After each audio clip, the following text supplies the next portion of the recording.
Assalamualaikum warahmatullahi wabarakatuh. Alhamdulillah, pemirsa yang dirahmati oleh Allah Subhanahu wa taala, kita berjumpa lagi dalam acara kesayangan kita, yaitu Berita Islami Masa Kini. Saya Tommy Kurniawan dan saya Zaskia Meka. Seperti biasa ada 3 berita, 3 informasi yang insya Allah akan update sehingga kita semua lebih mengetahui. Seperti berita yang pertama ini. Iya, betul sekali. Ini menjadi pertanyaan banyak sekali orang, mungkin bisa nggak sih yang namanya nasib ataupun takdir itu dirubah? Karena katanya kan sudah ditulis semuanya. Betul sekali, sudah dituliskan di Lauhul Mahfuz. Tapi ada rahasia nih yang pemirsa pasti penasaran semua. Apakah ini bisa diubah atau tidak? Nasib atau takdir bisa diubah atau tidak? Betul. Dan seperti apa ulasan beritanya? Ini dia.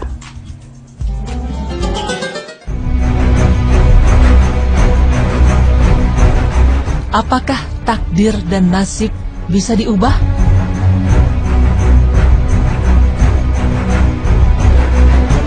Pemirsa beriman, di dalam Kamus Besar Bahasa Indonesia, nasib diartikan dengan sesuatu yang ditentukan oleh Tuhan atas diri seseorang. Misalnya, nasib membawanya terhempas di Jakarta. Nasib baik atau nasib mujur adalah keberuntungan. Misalnya, ia selalu memperoleh nasib baik di usahanya. Nasib buruk adalah kemalangan. Misalnya, nasib buruk telah menimpa keluarganya. Kata nasib sendiri berasal dari bahasa Arab yang berarti al-haju min kulli syai'in. Dari aspek majas, jika disebutkan li nasibun minhu, artinya kami mempunyai bagian tertentu pada asalnya.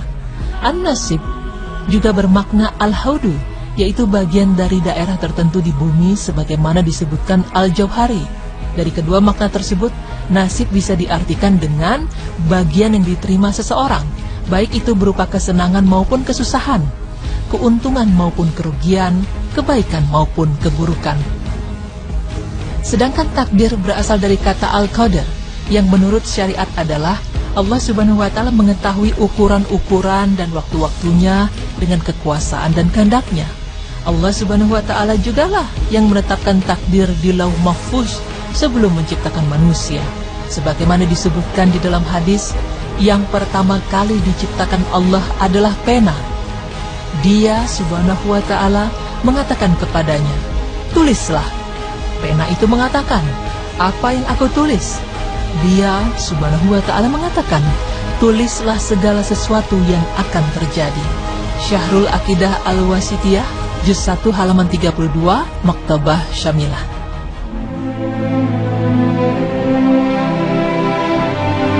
Tidak ada sesuatu pun yang terjadi di alam ini, tidak hanya pada manusia, baik pada makhluk hidup maupun benda mati yang bergerak maupun yang diam, yang kecil maupun yang besar, yang gaib maupun yang nyata, kecuali sudah ditetapkan dan dituliskan oleh Allah Subhanahu wa taala di Lauh Mahfuz. Tidak satu pun daun yang rontok dari dahannya, semut yang mati di atas batu hitam, benda langit yang hilang, kerikil yang berpindah tempatnya, jumlah bayi yang terlahir dan meninggal setiap detiknya, kecuali itu semua berada dalam ilmu, ketetapan, kehendak dan ciptaan Allah Subhanahu wa taala. Adapun takdir yang terkait dengan kehidupan manusia, sebagaimana disebutkan di dalam sabda Rasulullah sallallahu alaihi wasallam, kemudian dia bertanya lagi, beritahukan kepadaku tentang iman. Nabi sallallahu alaihi wasallam menjawab, hendaklah engkau beriman kepada Allah, malaikatnya, kitab-kitabnya, para rasulnya, hari akhir, dan beriman kepada takdir Allah yang baik dan buruk. Hadis riwayat Muslim. Dari definisi tentang nasib dan takdir tersebut, maka bisa disimpulkan bahwa nasib adalah bagian dari takdir. Nasib pada umumnya digunakan untuk bagian yang diterima manusia, baik berupa kebaikan atau keburukan, kesenangan atau kesusahan. Sedangkan takdir tidak hanya mencakup hal-hal yang terjadi pada manusia, namun ia juga yang terjadi pada seluruh makhluk lainnya di alam ini, dan sudah dituliskan di Lauh Mahfuz. Pertanyaannya sekarang, bisakah takdir dan nasib manusia tersebut diubah? Mengenai hal ini, Rasulullah SAW bersabda, tiada sesuatu pun yang dapat menolak takdir kecuali doa, dan tidak ada yang dapat menambah umur kecuali amal kebajikan.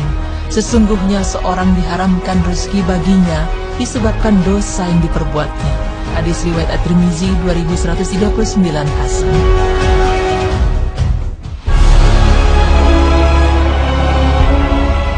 Syekh Salih Fauzan berkata bahwa doa adalah sebab untuk meraih kebaikan, karena di sana ada perkara-perkara yang terikat dengan sebab, di mana bila sebab ada maka takdir pun ada, dan bila sebabnya tidak ada maka takdir pun tak akan terjadi. Apabila seorang muslim berdoa kepada Allah, maka ia akan mendapatkan kebaikan. Bila ia tidak berdoa, maka ia akan terkena keburukan. Sebagaimana Allah menjadikan silaturahim salah satu sebab dipanjangkannya umur dan memutuskan silaturahmi sebab kebalikannya. Lalu kekuatan doa seperti apa yang bisa mengubah takdir? Allah Subhanahu wa Ta'ala berfirman yang artinya, "Dan apabila hamba-hambaku bertanya kepadamu tentang aku, maka jawablah bahwasanya aku adalah dekat.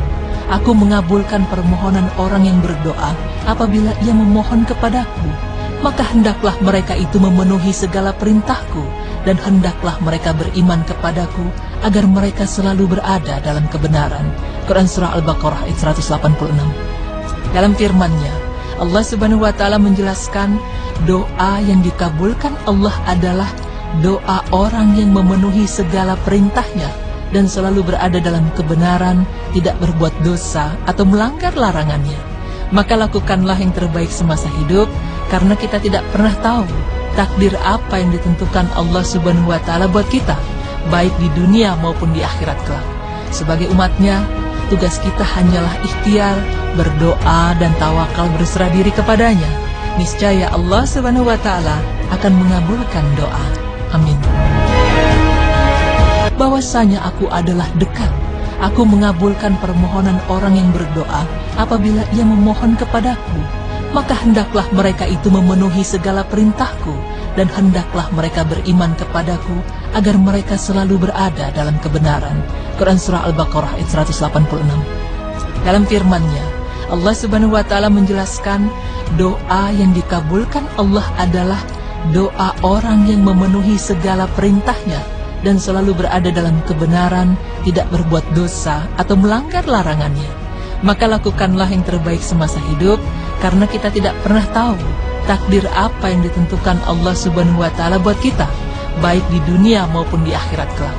Sebagai umatnya, tugas kita hanyalah ikhtiar, berdoa dan tawakal berserah diri kepadanya. Niscaya Allah Subhanahu wa Ta'ala akan mengabulkan doa. Amin.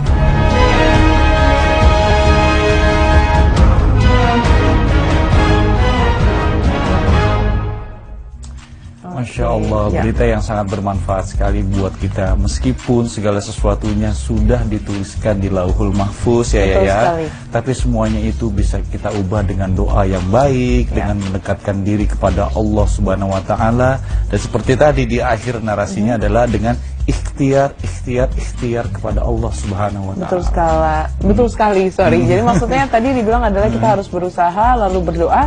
Dan doa seperti apa sih yang diterima sama Allah? Nah, doa orang-orang yang memang menjalankan perintahnya, menjauhi larangannya. Jadi harus kita menjadi orang yang soleh maupun solihah. Semoga doa-doa kita ini diijabah sama Allah Subhanahu wa Ta'ala. Betul sekali. Dan juga jangan lupa nih ya, Allah ini senang dipuji, Allah ini senang dirayu. Jadi sebelum kita berdoa kepada Allah Subhanahu wa Ta'ala, kita puji, kita rayu Allah supaya Allah itu mengabulkan segala doa-doa kita. Iya, betul sekali. Baik, untuk yang selanjutnya ini, pernah mendengar namanya IMD nggak? Pernah, karena aku Bapak ASI, jadi mendukung IMD. Iya, menyusui dini. Jadi katanya itu kan baik sekarang kalau baru lahir, jangan langsung dibawa kemana-mana, dibersihin, tapi langsung buru-buru taruh di dada ibu. Di dada ibunya. Kamu tahu nggak sih, ternyata itu banyak sekali manfaatnya. Wah, luar biasa sekali. Tapi kayaknya kita nggak bahas sekarang, beritanya nanti. Jadi jangan kemana-mana, tetap di Berita Islami Masa Kini.